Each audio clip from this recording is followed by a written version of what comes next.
Fortress in the Fire, a chronicle of courage above the Reich. The first thing Lieutenant James Mac McAllister felt that morning wasn't fear, it was cold. The kind of cold that doesn't ask permission, that invades through leather and sheepskin and wool until it settles in your bones like an unwelcome tenant.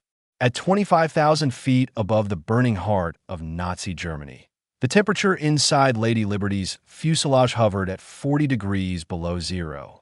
Mac's oxygen mask had frosted over again, ice crystals forming where his breath met the January air of 1944, and he could taste rubber and metal with every pull of thin, pressurized oxygen.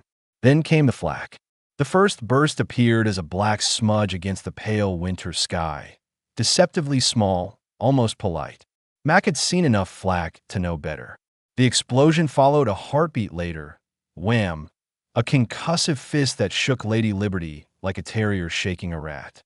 The Boeing B-17G Flying Fortress shuddered, her four Wright R-1820 Cyclone engines roaring in protest, their 18-cylinder radials hammering out over 4,800 horsepower that suddenly felt wholly inadequate against what the German gunners were throwing skyward. Jesus Christ! The voice crackled through Mac's headset, distorted by static and fear. That was Kowalski, the ball turret gunner, suspended in his Sperry turret beneath the bomber's belly. The most exposed man on the aircraft, surrounded by nothing but plexiglass and certain death. Steady ski, Mac said, fighting to keep his voice level even as another flak burst erupted off the port wing, close enough that he could see the ugly orange core of the explosion before it bloomed into oily black smoke. We're still flying, but barely.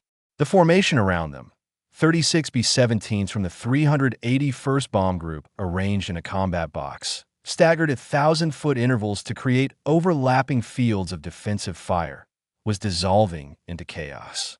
Mac watched through the cockpit window as Memphis Belle II, flying in the high squadron to their right, took a direct hit.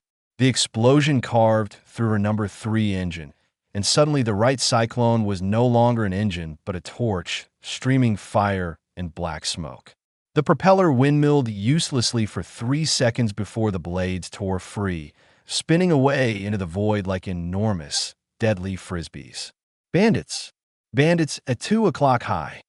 Sergeant Tommy Chin's voice cut through the intercom from the top turret, and Mac's stomach dropped. The Luftwaffe. Of course. The German fighter controllers had vectored their interceptors with devastating precision, and now they came. Messerschmitt Bf-109 Gustavs and Focke-Wulf FW-190s, sleep predators against the lumbering bombers, their cannons and machine guns already winking with fire. The first Focke-Wulf came in fast, a head-on attack that took nerve bordering on insanity. Mac could see the fighter pilot's face for an instant, or imagined he could, before the FW-190's nose lit up with muzzle flashes. 20mm cannon rounds stitched across the sky, tracers arcing toward Lady Liberty like strings of deadly pearls.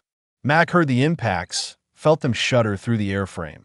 Bang, bang, bang, a hammer on tin, and somewhere behind him glass shattered. Chen's twin 50 caliber Browning machine guns answered, the turret spinning with hydraulic smoothness, pouring fire into the oncoming fighter. The sound was enormous even through Mac's leather helmet, a jackhammer rhythm that competed with the engine roar. Spent brass casings rained down into the cockpit, clinking against metal, still hot enough to burn through flight suits. The Focke-Wulf flashed past, missing them by what felt like inches, and Mac caught a glimpse of the black cross on its fuselage, the yellow nose that marked it as a Jagdgeschwader II bird before it rolled away in dove. Got him! I got the son of a bitch.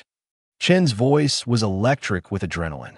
Confirm a kill, Chen, Mac said automatically, though he didn't care about the paperwork, only about keeping his crew alive for the next 60 seconds and the 60 after that. Beside him in the right seat, co-pilot Lieutenant Danny Russo was fighting the yoke, trying to hold Lady Liberty in formation despite the turbulence from flak bursts and the damage they'd already sustained. Danny was 22 years old, a kid from the Bronx who'd lied about his age to enlist, and right now his face was pale beneath his oxygen mask, his eyes wide. Mac, the number 2 engine's running rough, Danny said, tapping the instrument panel where the cylinder head temperature gauge for the port inner engine was climbing into the red. Oil pressures dropping. Mac scanned the gauges, his mind processing the numbers with the cold efficiency that training had drilled into him over hundreds of hours of B-17s. First at Hendricks Field in Florida, then at Pyote Army Airfield in Texas, and finally here in the meat grinder of the European theater. Number 2 engine was dying. They could feather it, shut it down, keep flying on 3 engines. The B-17 could do that. She was a tough bird, built by Boeing with redundancy and resilience engineered into every rivet. But 3 engines meant less power, less speed, less chance of staying with the formation. And a straggler was a dead man.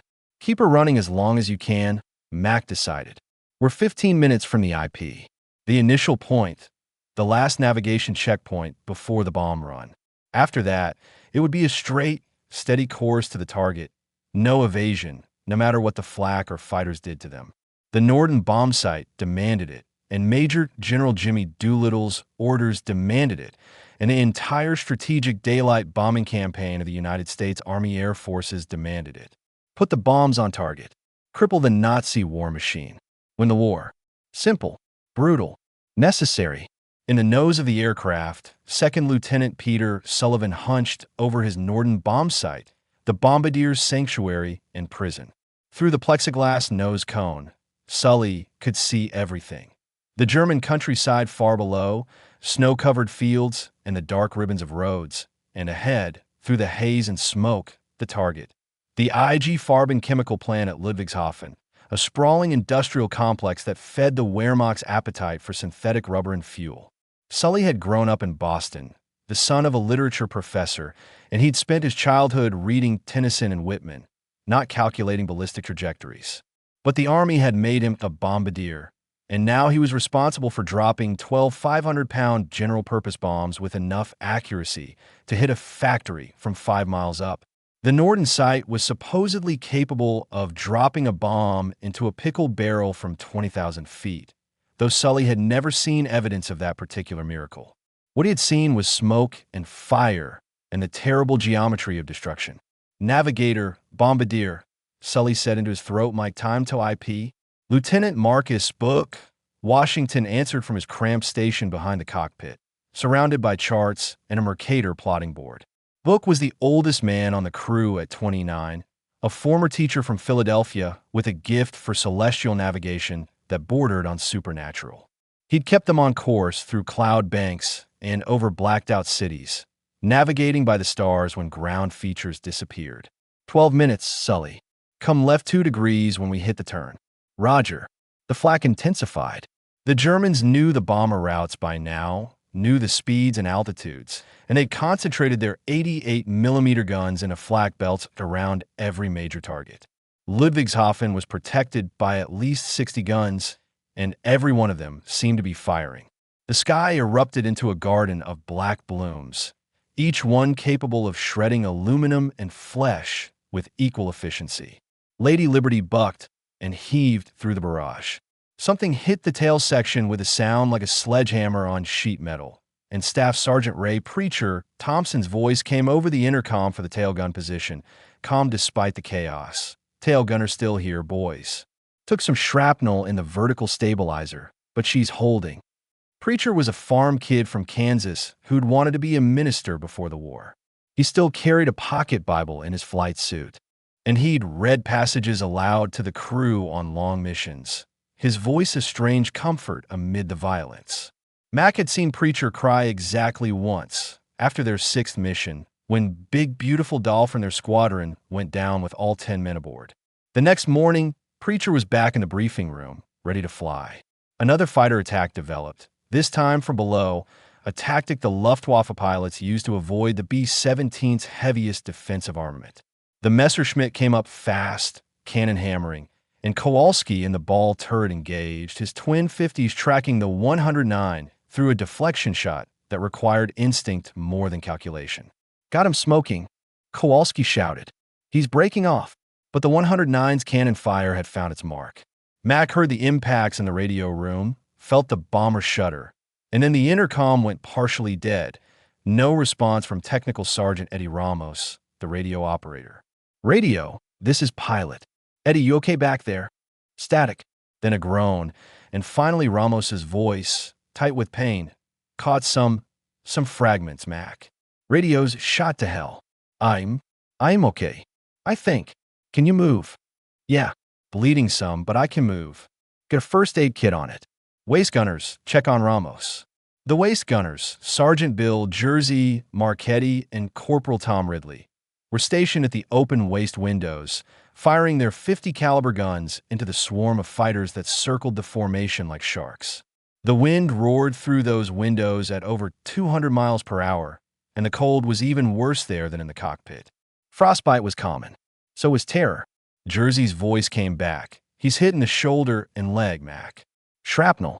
I'm packing the wounds now. Mac's jaw tightened. One man wounded, and they hadn't even reached the target yet.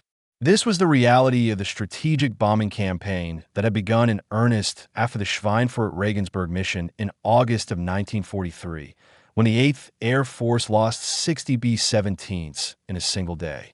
The losses had been catastrophic enough to temporarily halt deep penetration raids, until long-range P-51 Mustang escorts became available. But even with fighter cover, the bombers bled. IP in 2 minutes, Book announced. Turning to heading 270, Mac banked Lady Liberty gently, the rest of the formation flowing with them, a river of aluminum and firepower streaming toward the target. The flak followed them, relentless. Another B-17, this one from the low squadron, took a hit that tore away half its left wing. The big bomber rolled inverted and fell, spinning, and Mac counted parachutes, 3, 4, 5, before he forced himself to look away. Someone's crew.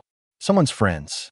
Steady on the bomb run, Sully said, his voice shifting into the mechanical calm of a man working a problem. The Norden bomb sight had taken over now, making tiny adjustments to the autopilot to line up the target. Bomb bay doors coming open. The doors beneath the fuselage groaned open, and the drag increased, slowing Lady Liberty fractionally. Mac could feel the bomber's vulnerability in that moment. Doors open, course straight and level, a sitting duck for every gun below. Flak at 12 o'clock, level, Chin called out. Mac saw it too. A wall of it, a curtain of explosions they'd have to fly through.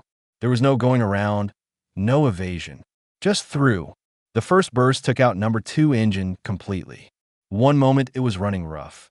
The next, a flak fragment severed the fuel line, and the right cyclone coughed, sputtered, and died.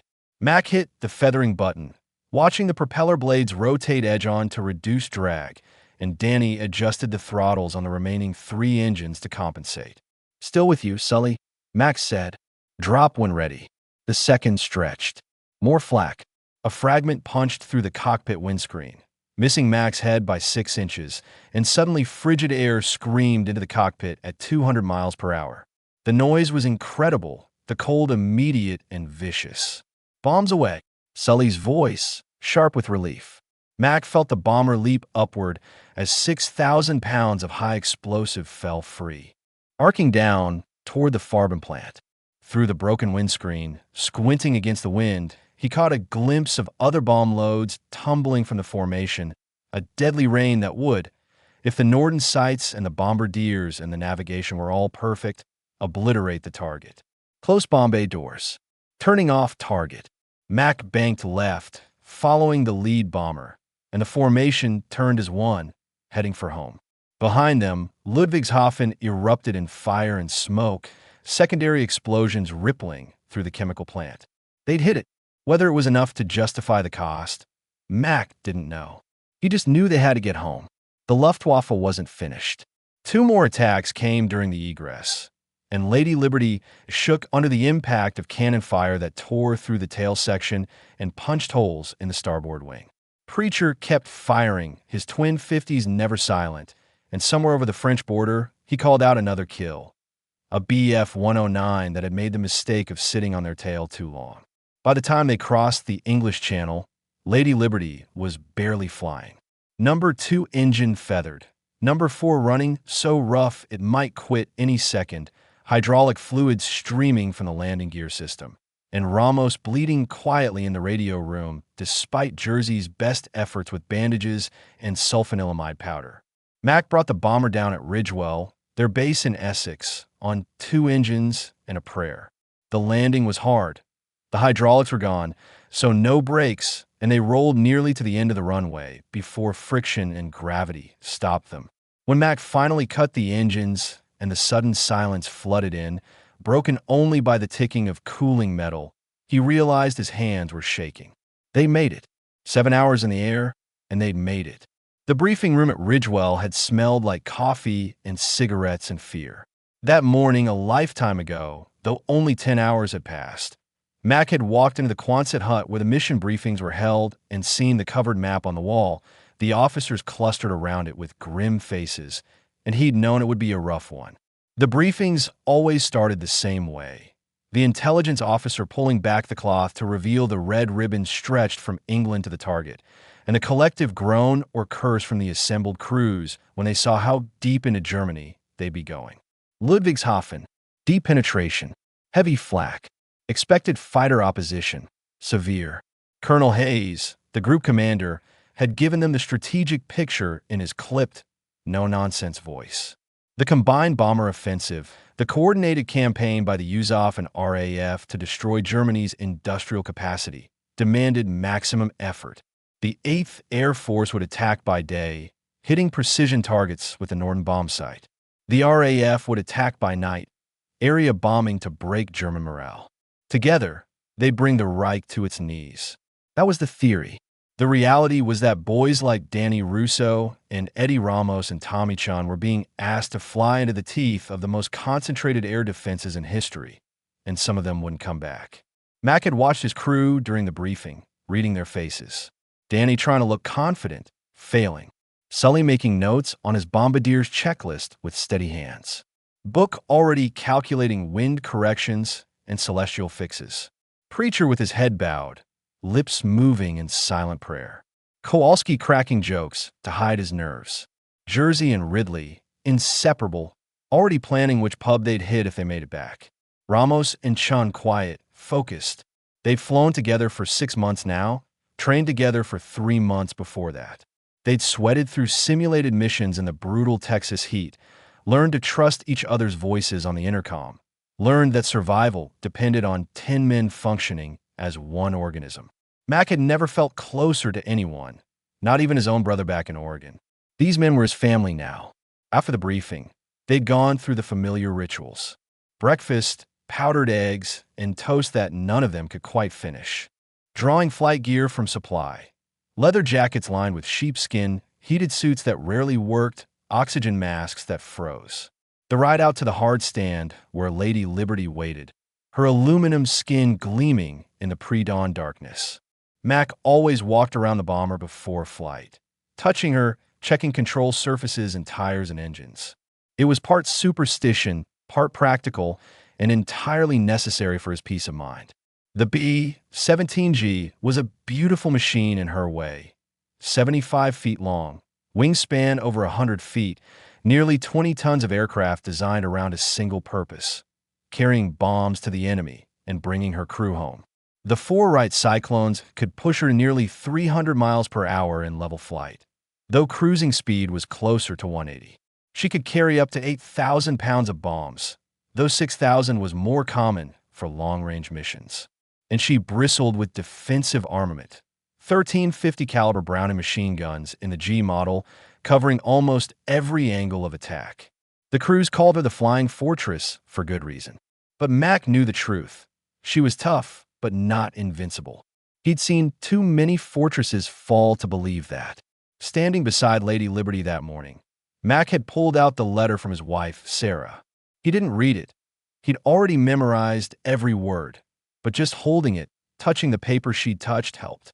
She'd written about their daughter's first steps, about the victory garden she was tending, about how proud she was of him. She didn't mention the fear, but Mac could read it between the lines, in the careful way she phrased things, in the prayer she said she offered every night. He'd promised her he'd come home, but that was a promise he wasn't sure he could keep. The engines had coughed to life one by one, the Cyclones filling the dawn with thunder, and then they taxied out, joined the formation, and climbed into the winter sky over England. By the time they crossed the channel, Mac had locked away everything except the mission. There was no room for fear at 25,000 feet, just procedure, discipline, and the will to survive. The missions blurred together after a while, each one a variation on the same deadly theme. The second week of February brought the Big Week offensive, a concentrated assault on German aircraft production facilities that cost the 8th Air Force heavily, but crippled the Luftwaffe's ability to replace losses. Lady Liberty flew 5 missions in 8 days, and Mac watched the roster of available crews shrink with each one. Devil's Advocate went down over Schweinfurt, direct flak hit to the bomb bay that detonated their entire load. Nopedeschots. Yankee Doodle collided with a Bf-109 during a fighter attack over Regensburg. Both aircraft disintegrated. Nocervaivers. Shady Lady made it back to England with 3 engines out and half the tail shot away. Belly landed in a farmer's field, and the crew walked away with minor injuries. That was a miracle, and miracles were in short supply. Mac's crew had their close calls. Over Brunswick, flak killed Tom Ridley instantly, a fragment through the throat, and Jersey had screamed over the intercom until Preacher talked him down, made him focus on the gun.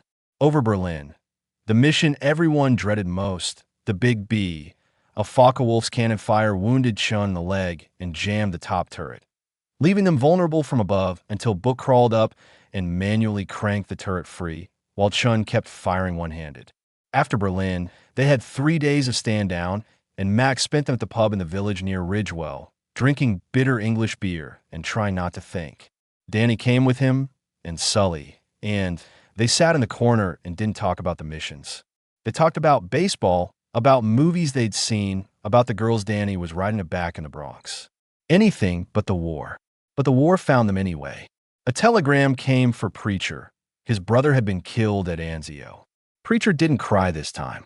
He just went quiet, and when Mac asked if he wanted to stand down from the next mission, Preacher shook his head. "They need me up there," he said. "The boys need me." Mac understood.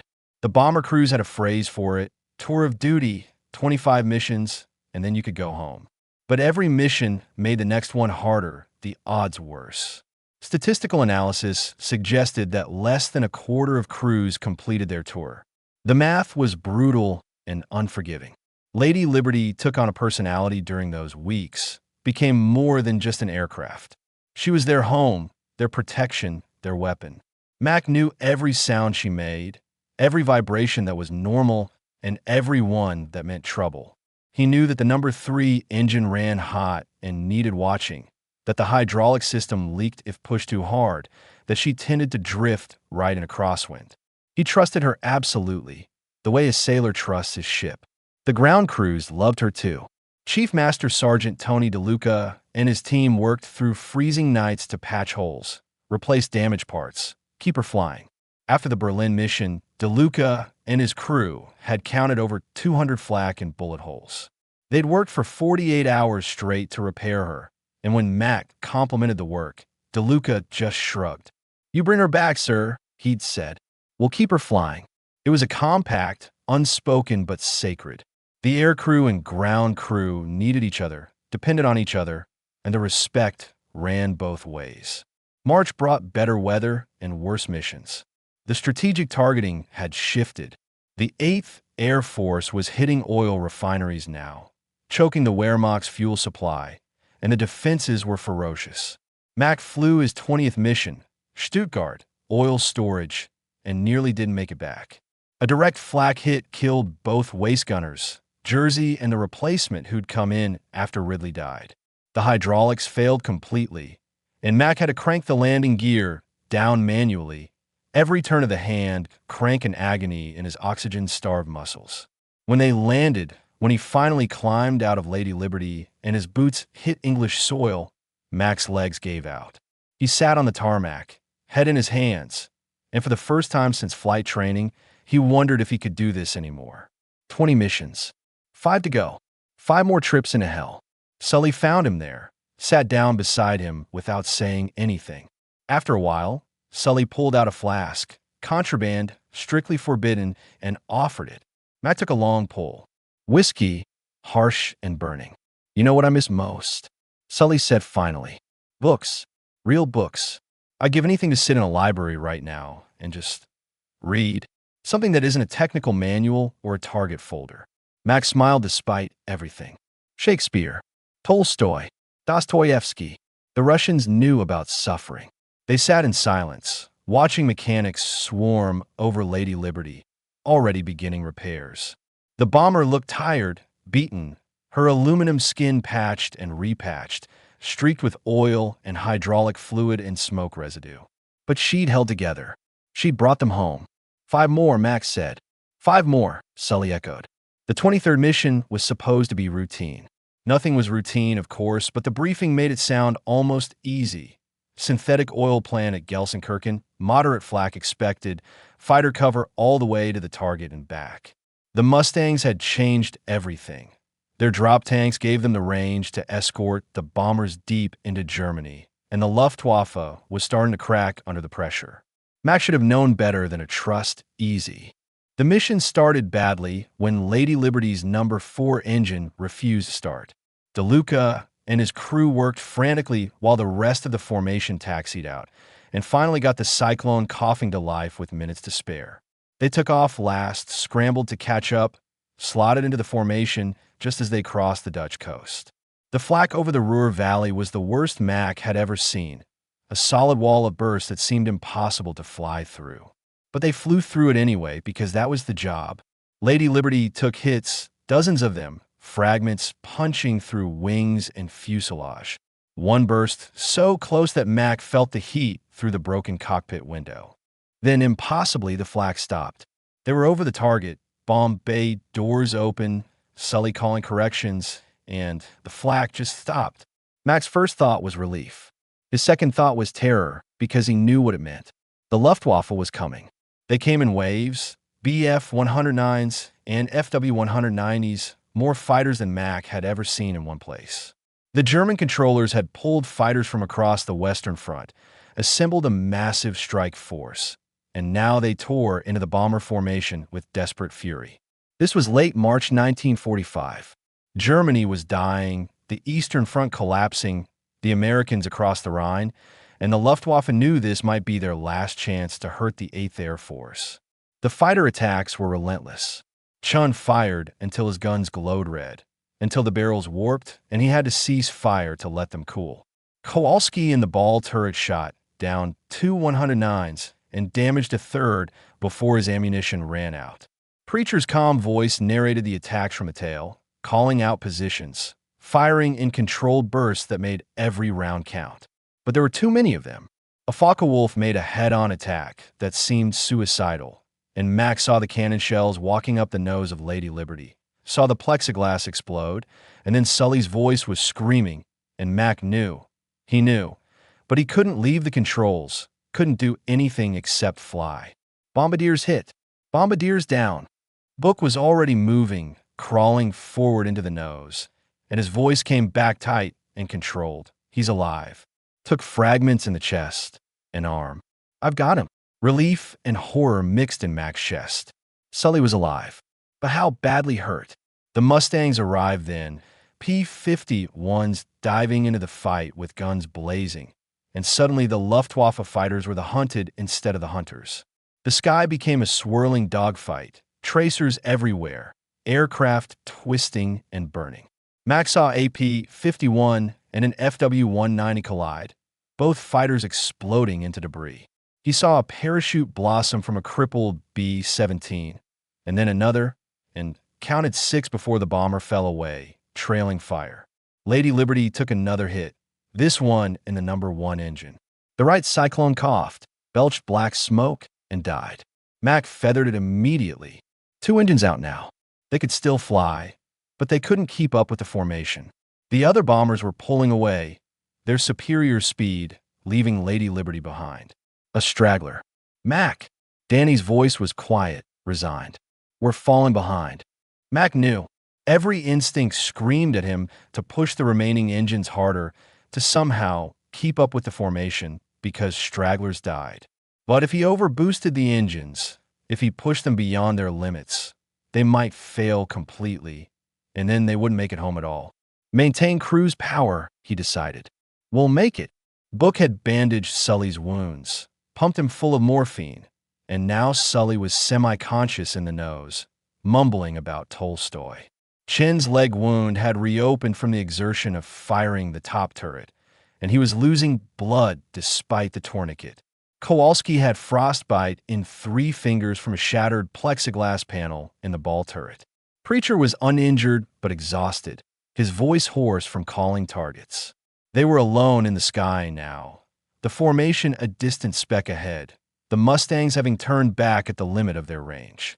Just Lady Liberty, limping westward at 160 miles per hour, trailing smoke from a number 1 engine despite the feathered prop. The Messerschmitt came out of the sun. Preacher saw it first, called it out, and his twin 50s opened up, but the 109 pilot was good, very good, and he came in from an angle that minimized his exposure to defensive fire. His cannon hammered, and Mac felt the impacts all along the starboard wing, felt something vital break inside Lady Liberty. And then the number 3 engine was dying too. 3 engines out, flying on 1. The B-17 couldn't maintain altitude on 1 engine, not at this weight. Mac felt Lady Liberty sinking, losing 100 feet per minute, 200, the altimeter unwinding. They were at 20,000 feet. 19, 18, prepare to bail out, Mac said, his voice surprisingly steady. Get your chutes on. But Sully couldn't bail out, not in his condition. And if Sully stayed, someone had to stay with him. Book was already shaking his head. Mac could see him in the rearview mirror. Danny was staring at Mac, waiting for the order that Mac couldn't quite give. The Messerschmitt came around for another pass. Preacher fired, his accuracy superhuman despite exhaustion and stress, and the burst caught the 109's engine.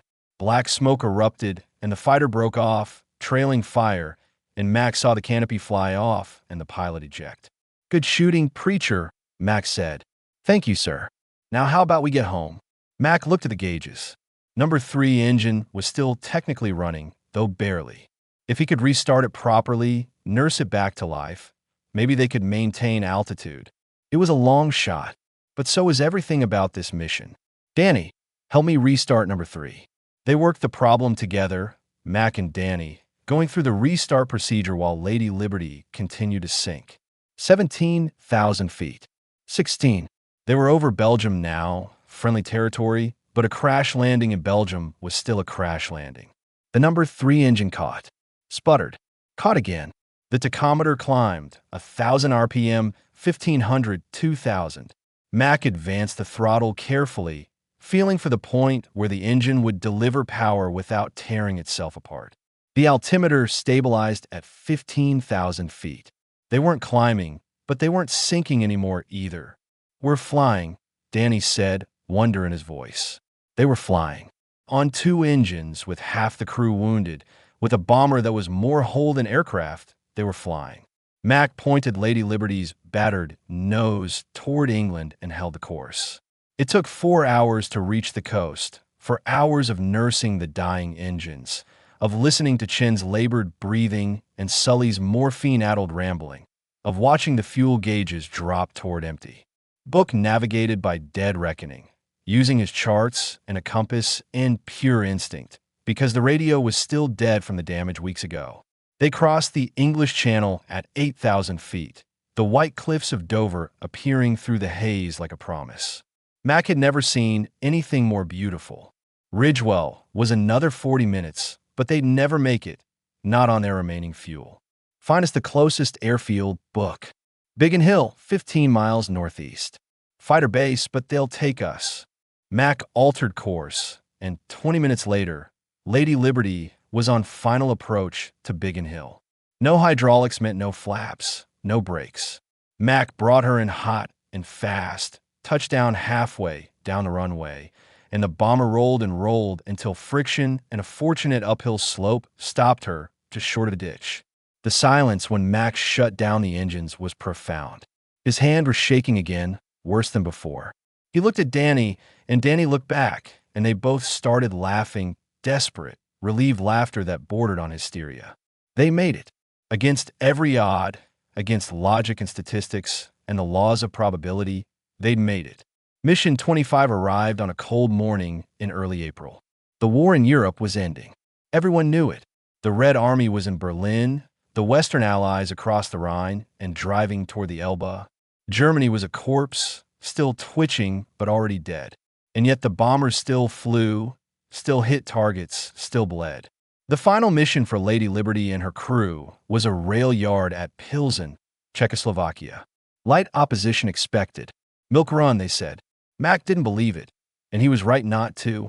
The crew that climbed into Lady Liberty that morning wasn't the same crew that had flown the first mission. Sully was grounded, his wounds healed, but leaving him unfit for combat. Should have been transferred to a stateside training unit. Jersey and Ridley were dead. Ramos had lost too much blood and been sent home. The replacements were good men, but they weren't the original crew, and Mac felt the absence like a missing tooth. But Preacher was there, and Danny, and Book and Kowalski. The Corps. The survivors. The mission went smoothly until it didn't. Over Czechoslovakia, the Luftwaffe appeared. Not the massive formations of earlier in the war, but a handful TS Continuoff desperate pilots in obsolete aircraft, throwing themselves at the bombers with suicidal courage. One of them rammed a B-17 from the lead squadron, both aircraft exploding in a fireball that Mac could feel through Lady Liberty's skin. The flak over Pilsen was moderate, as briefed, and Sully's replacement put the bombs on target. They turned for home, and Mac allowed himself to think about the end of the tour, about going home to Sarah and his daughter, about never seeing the inside of a bomber again. Then the number 2 engine caught fire. Not just smoking, not running rough, but actually burning, flames streaming from the cowling, and Mac hit the fire suppression system and feathered the prop and watched the fire continue to burn. The extinguisher wasn't working. The fire was spreading. "We're going to have to bail out," Danny said, his voice tight. Mac looked at the altimeter. 22,000 feet. He looked at the map Book handed forward. They were over friendly territory, American lines just 40 miles ahead. They could make it. If the fire didn't reach the fuel tanks. If the wing didn't burn through. If. We're not bailing out, Mac decided. Not this close. Not on the last mission. He pushed Lady Liberty into a shallow dive, picking up speed, and the increased airflow actually seemed to help contain the fire. The flames died back, though smoke still poured from the engine. They flew on, descending, trading altitude for distance, and Mac prayed to a god he wasn't sure he believed in anymore. The fire went out somewhere over Germany. Just went out. The engine was destroyed, melted, but the fire stopped, and they were still flying. They crossed into Allied territory at 8,000 feet, found an airfield, and landed with the sun setting over Europe, painting the sky in shades of red and gold that reminded Mac of fire. Always fire. When the engines finally stopped, when the sudden silence filled the aircraft, Mac sat in his seat and couldn't move. 25 missions. They'd done it. The tour was complete. Danny unbuckled, stood, and offered his hand. Mac took it, let the younger man pull him up, and they walked back through Lady Liberty together, past the gun positions and the radio room and the bomb bay, and Mac touched the cold aluminum skin one last time. "Thank you," he whispered to the bomber. "Thank you for bringing us home." Outside, Preacher and Book and Kowalski were waiting, and they stood together in the twilight and didn't say anything because there was nothing that needed saying. They'd survived. Against odds that had killed better men, luckier men, they'd survived. After the war, Mac went home to Oregon.